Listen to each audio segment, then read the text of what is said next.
மெரினா பின்னேக்கல் அப்படின்ற ஒரு sky scraper, அதுல வந்து டைகர் டவர். இந்த டவர் ஆக்சுவலா இப்ப வந்து துபாயோட ரெசிடென்ட் பகுதின்னு எடுத்துட்டீங்கன்னா இந்த மெரினாவும் வந்து ஒரு முக்கியமான பகுதி. அதை சுத்தி வந்து புஜ் கலிஃபா இருக்கு, நிறைய மெட்ரோ ஸ்டேஷன்ஸ் இருக்கு, ஏரோ ஸ்டேஷன் இருக்கு, இந்த சைட்ல வந்து பாத்தீங்கன்னா வந்து பீச் இருக்கு. ஸோ வந்து ஒரு வியூ அப்படின்னு பாத்தீங்கன்னா இந்த Marina pinnacle one of the best views.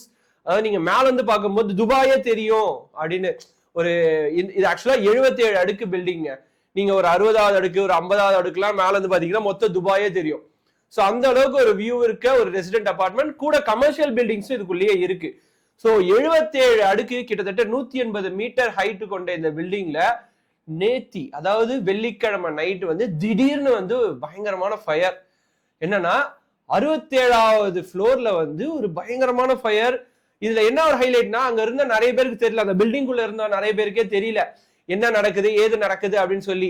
67th ஃப்ளோர்ல ஃபயர் ஆனவங்க மட்டும்தான் வந்து எஸ்கேப் ஆகி நடந்து போயிட்டு இருக்காங்க. மத்த யாருக்குமே வந்து என்ன ஸ்மோக் மட்டும் அடிக்குது, நம்ம என்ன நடக்குதுன்னு தெரியாம அப்படியே ஃப்ரீயா விட்டுருக்காங்க.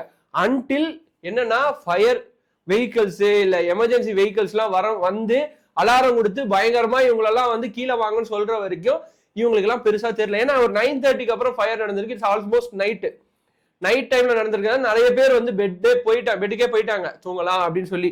அப்படி இருக்கும்போது கிட்டத்தட்ட 764 அபார்ட்மெண்ட், 77 ஃப்ளோர்ல 764 அபார்ட்மெண்ட், 3820 மக்கள். 1 இல்ல 2 இல்ல 100 இல்ல 200 இல்ல 500 இல்ல 1000 இல்லைங்க. நல்லா நீங்க நம்ம கேட்டுக்கணும் இந்த இடத்துல, 3820 பேரு. அவ்வளோ பெரிய வந்து நாட் ஈவன் சிங்கிள் இன்ஜுரி இல்லாம ரெக்கவர் பண்ணியிருக்காங்க.